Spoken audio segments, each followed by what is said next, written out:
এই ভিডিওতে আলোচনার বিষয় বাংলা ব্যাকরণ, অব্যয়ভাব সমাস।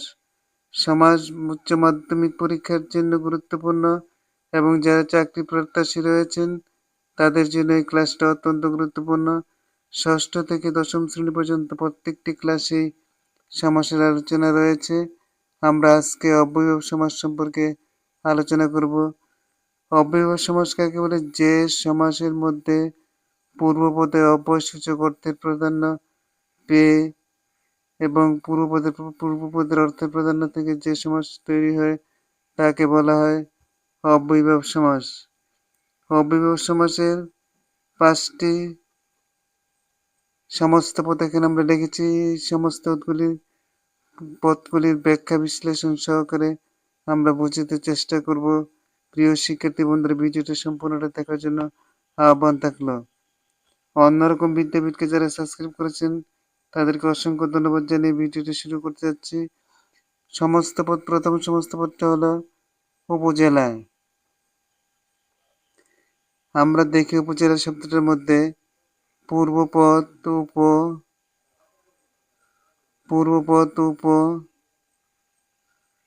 উপ হইল অব্যয়সূচক শব্দ, জেলা হইল মূল শব্দ। তাহলে উপ হইল অব্যয়সূচক শব্দ, জেলা হইল মূল শব্দ।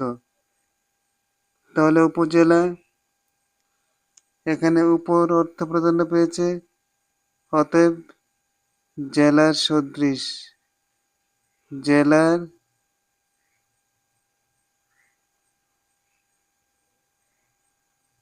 সদৃশ। উপটা সদৃশ অর্থে ব্যবহৃত হয়েছে। উপটা সদৃশ অর্থে ব্যবহৃত হয়েছে। উপটা সদৃশ অর্থে ব্যবহৃত হয়েছে। উপজেলা জেলার সদৃশ। এখানে 3টি উপরে দেওয়া হয়েছে। প্রথম উপটা হলো সদৃশ অর্থে, দ্বিতীয় উপটা হলো ক্ষুদ্র অর্থে। ক্ষুদ্র অর্থে। তৃতীয় উপটা হলো সমীপে অর্থে। সমীপে অর্থে ব্যবহৃত হয়েছে। তাহলে উপজেলা জেলা সদৃশ, তাহলে উপগ্রহ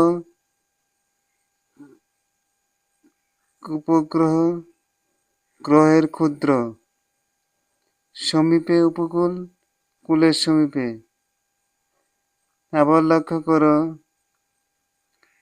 উপকূল কুলের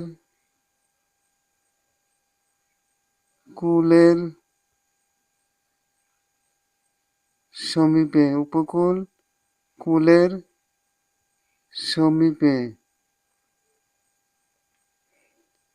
আর উপগ্রহ গ্রহের ক্ষুদ্র।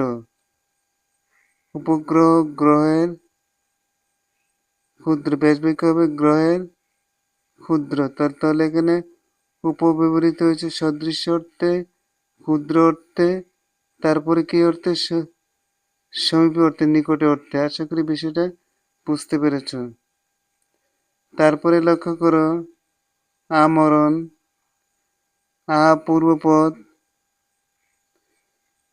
পূর্বপদ, পরপদ মরণ। শব্দের 2টি রূপ। একটি হলো পর্যন্ত অর্থে,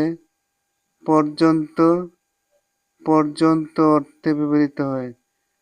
তাহলে আমরণ, ব্যাসবাক্যটা হবে মরণ পর্যন্ত। মরণ পর্যন্ত।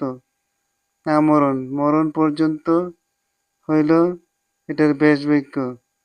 তাহলে অব্যয়ভাব সমাস। তারপরে শব্দটা লক্ষ্য করো, আরক্তিম। এখানে ঈষৎ অর্থে ব্যবহৃত হচ্ছে। শব্দটি ঈষৎ মানে কি? সামান্য। ঈষৎ মানে সামান্য অর্থে ব্যবহৃত হয়েছে। রক্তিম পরপদ। রক্তিম হলো পরপদ। তাহলে কি হবে? তাহলে সমাসটা বেশ বাক্যটা ঈষৎ ঈষৎ রক্তিম ঈষৎ রক্তিম। তাহলে ঈষৎ রক্তিম হইল বেশ বাক্যটা, তাহলে অব্যয়ভাব সমাস। তাহলে পূর্বপদে